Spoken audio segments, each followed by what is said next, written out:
Olá a todos, sejam muito bem-vindos a mais um podcast da reunião de estudos do Evangelho.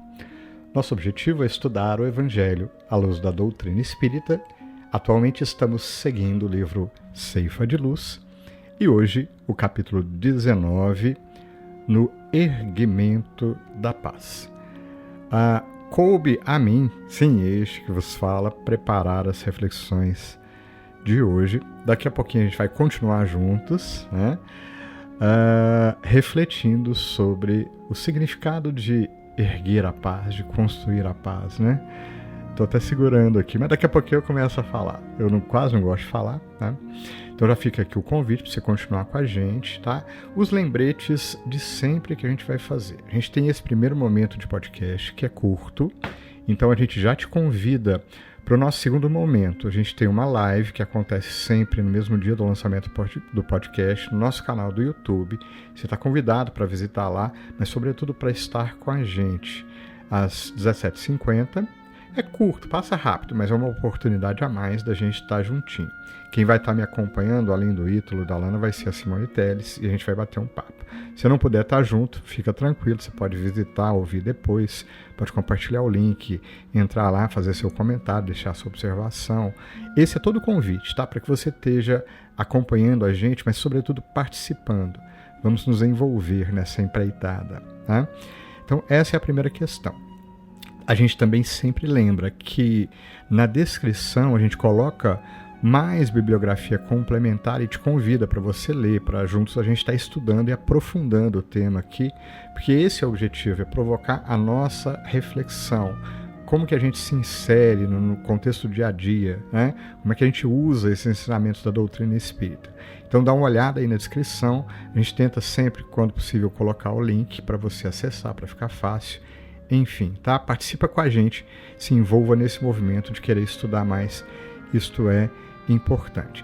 E também, o último lembrete é, ouça o podcast até no final. A gente tem sempre o nosso momento de oração, então já fica aqui o convite, né, para a gente orar junto.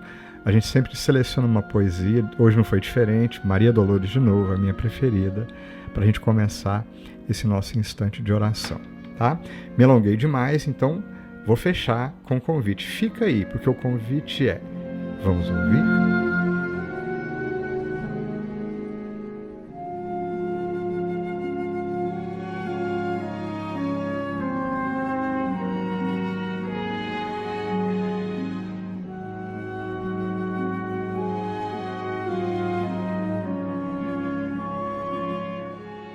Uma vez mais estamos aqui para refletir em torno do Evangelho. E nesta lição do livro Ceifa de Luz, Emmanuel tece considerações em torno do Evangelho de Mateus, que no versículo 9 do capítulo 5 traz uma fala de Jesus em seu Sermão do Monte que é muito marcante. Bem-aventurados os pacificadores, porque serão chamados filhos de Deus. Antes de prosseguir com o autor espiritual buscando entender como construir ou erguer a paz no mundo, fiquei pensando, o que caracteriza um pacificador? Pois imagino que estar nessa condição nos habilitaria também a sermos soerguedores da paz, construtores da paz. No livro da Esperança, Emmanuel nos traz a lição chamada Pacificação, que começa com o mesmo versículo do Evangelho de Mateus. E nesta mensagem, o autor espiritual inicia descrevendo diversas situações em que somos nós o alvo das adversidades, sejam elas vindas das situações, sejam provocadas pelas pessoas à nossa volta. Assim, como agir quando, por exemplo, alguém nos calunia ou nos condena injustamente? Temos nesse questionamento importante decisão a tomar, ligado a diversas ações práticas que comumente ocorrem em nossas vidas. E a escolha correta do ponto de vista moral, apesar de parecer óbvia, nem sempre é fácil ou tão clara assim quando somos nós que estamos passando pela situação. Entretanto, aqui encontramos um ponto importante. cada decisão que tomamos, ao agir e reagir ao que nos acontece, é determinante para construir a paz em nós, no nosso interior. E por mais que estas decisões pareçam óbvias, claras, fáceis ou difíceis, quando aqui estamos conversando e meditando em torno delas, não é assim que a realidade se apresenta. Porque isto implica em tomar decisões diferentes e sustentá-las, com a finalidade de mudarmos tendências e hábitos arraigados em nós há muito tempo. Não raro, tais condutas já nos acompanham há mais de uma vida, de acordo com a doutrina espírita. O tamanho da tarefa da reforma íntima. E sob esta nossa reflexão, isto é, o que nos habilitaria para sermos pacificadores. É sobre isso que a gente está tratando.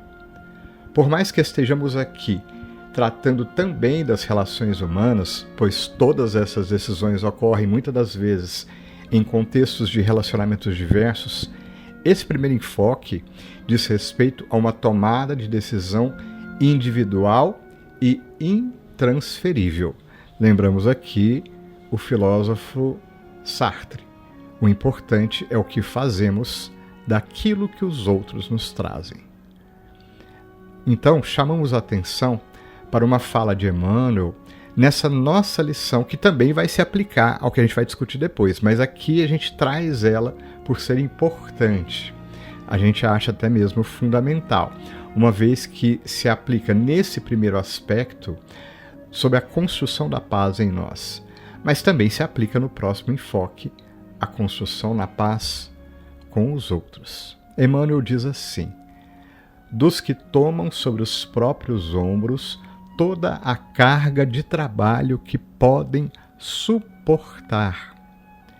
A reforma íntima tem que levar em conta nossas limitações individuais, pois todos temos limites, sem, contudo, entregar-se ao exagero oposto, ou seja, o não fazer, sob a alegação de que já estamos muito cansados, de que já fizemos muito, ou qualquer que seja a nossa desculpa para não agir efetivamente.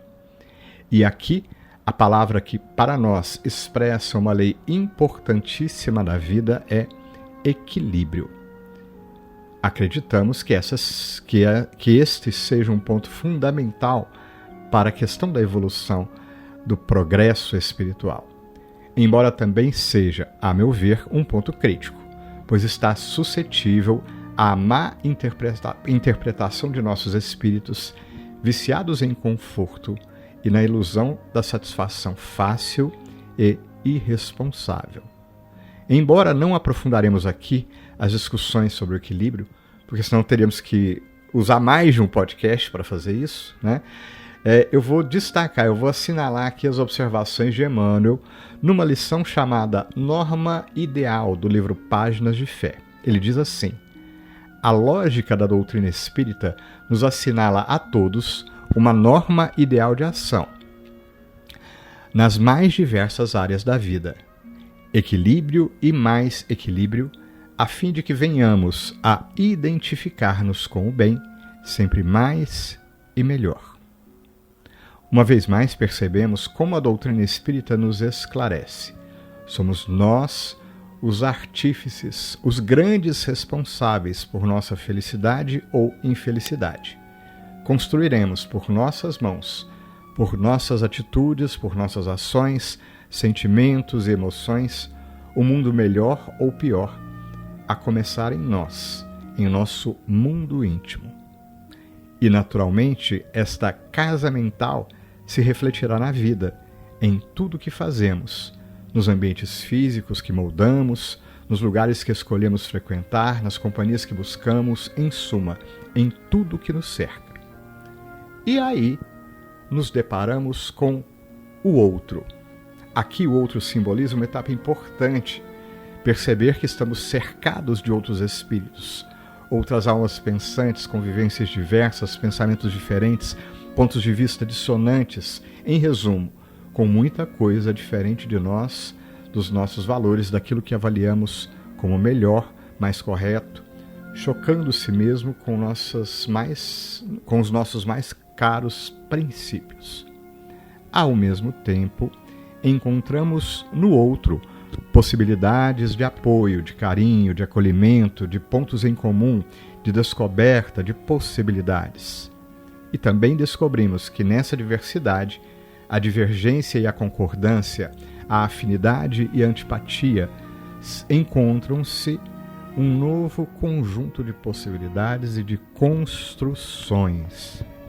E aí percebemos novas oportunidades de sermos úteis, pela descoberta de que o outro precisa de nós tanto quanto nós precisamos do outro.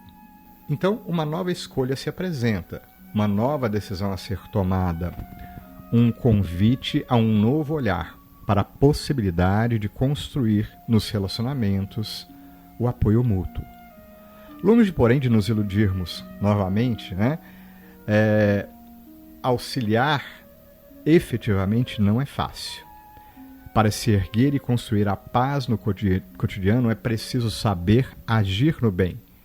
Semelhante ao cuteleiro, aquele que constrói, que faz facas, que lida com facas, a verdade, o conhecimento, e arriscamos mesmo dizer, a bondade precisam ser manuseadas com cuidado, pois, expostas ao nosso espírito imperfeito, também podem ferir. Uma frase do cotidiano que se apresenta em nossas conversas é que é sempre muito difícil lidar com pessoas. E certamente o relacionamento é desafiante para todos os nossos espíritos imperfeitos, acostumados a ver o mundo pelas lentes do egoísmo. Acalentamos a crença de que é mais fácil viver sozinho, esquecidos de que isto é impossível, dado o grau de dependência que temos dos demais integrantes da humanidade, seja ela encarnada ou desencarnada. No capítulo 13 do Evangelho segundo o Espiritismo, não saiba a vossa mão direita o que dá a vossa mão esquerda, encontramos no item 3 um trecho que ilustra a prática correta da beneficência. Diz assim: quem é esta mulher de ar distinto, de traje tão simples, embora bem cuidado, que traz em sua companhia uma mocinha tão modestamente vestida? Entra numa casa de sórdida aparência, onde, sem dúvida, é conhecida, pois que, à entrada, a saúdam respeitosamente. Aonde vai ela? Sobe até a mansarda, onde jaz uma mãe de família cercada de crianças. À sua chegada, refulge a alegria naqueles rostos emagrecidos. É que ela vai acalmar ali todas as dores. Traz o de que necessitam, condimentado de meigas e consoladoras palavras, que fazem que os seus protegidos, que não são profissionais da mendicância, aceitem o benefício sem corar. Não lhes pergunta qual a crença que professam, nem quais suas opiniões, pois considera como seus irmãos e filhos de Deus todos os homens. Terminado o seu giro, diz de si para consigo: comecei bem o meu dia. Qual o seu nome? Onde mora? Ninguém o sabe. Para os infelizes, é um nome que nada indica, mas é o anjo da consolação. Então, em todo este contexto, é que Emmanuel ressalta a tarefa do pacificador. Aqui devolvemos a palavra ao autor espiritual. Estaríamos dispostos a ser aqueles que, abre aspas, os que sabem ouvir assuntos graves, substituindo-lhe os ingredientes vinagrosos pelo bálsamo do entendimento fraterno? Os que percebem a existência do erro e se dispõem a saná-lo, sem alargar-lhe a extensão com críticas destrutivas? Os que enxergam problemas procurando solucioná-los em silêncio, sem conturbar o ânimo alheio? Os que recolhem confidências aflitivas sem passá-la adiante? Os que identificam os conflitos dos outros, ajudando-os sem referências amargas? Estaríamos dispostos a ser os que desculpam ofensas, lançando-as ao esquecimento, aqueles que pronunciam palavras de consolo e esperança, edificando fortaleza e tranquilidade onde estejam? Será que nós estaríamos dispostos a nos tornar aqueles que apagam o fogo da rebeldia ou da crueldade com exemplos de tolerância? os que socorrem os vencidos da existência sem acusar os chamados vencedores, ou aqueles que trabalham sem criar dificuldades para os irmãos do caminho, ou aqueles ainda que servem sem queixa. Tarefa nossa, escolha nossa.